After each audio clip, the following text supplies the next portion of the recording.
Hello students, இன்னைக்கு என்ன பார்க்க போறோம்னா 10ஆம் வகுப்பு கணிதம் 6வது பாடம் முக்கோணவியல்ங்கிற பாடத்தில் எடுத்துக்காட்டு 6.5. இதில் என்ன கேட்டிருக்காங்க?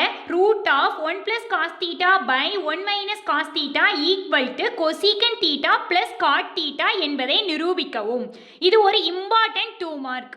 ஓகே, அதாவது இடதுபுறமும் வலதுபுறமும் ஈக்குவல் அப்படிங்கிற நிரூபிக்கவும். இதுக்கு நம்ம இடதுபுறத்தை எடுத்துக்கிட்டு வலதுபுறத்தை கொண்டு வந்தாலே போதும். இடதுபுறத்தை எடுத்துக்குவோம். LHS root of 1 + cos θ divided by 1 - cos θ equal to இதை நம்ம எப்படி எழுதலாம்? root of 1 + cos θ by 1 - cos θவை இதோட பகுதியோட இணையால தொகுதியும் பகுதியும் பெருக்கணும். இணைனா என்ன?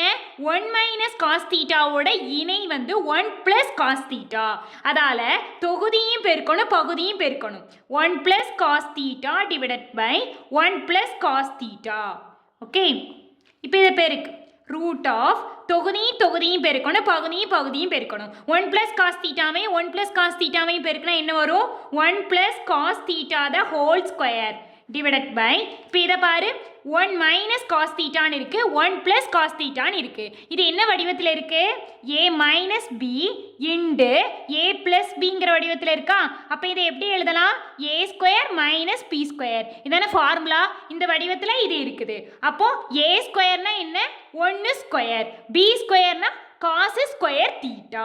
1² என்ன? 1 தான், மைனஸ் cos² θ. ஓகே, இப்போ root of 1 + cos θ the whole square இதை அப்படியே எழுது. the whole square divided by 1 - cos² θ எப்படி எழுதலாம்? ஃபார்முலா என்ன? sin² θ plus cos² θ equal to 1. இதை ஃபார்முலா. இதிலிருந்து sin² θ மட்டும் இங்கே வச்சுட்டு cos² θவை ஈக்குவல் டுக்கு அந்த பக்கம் கொண்டு போய் என்ன ஆகும்?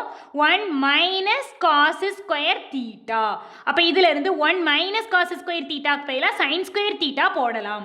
அப்போ 1 - cos² θக்கு பதிலாக sin² θ போடு. ஓகே, இப்போ இங்கேயும் ஸ்கொயர் இருக்கு இங்கேயும் ஸ்கொயர் இருக்கு. இதை நம்ம எப்படி எழுதலாம்? Root of 1 + cos θ divided by sin θ the whole square எழுதலாம்.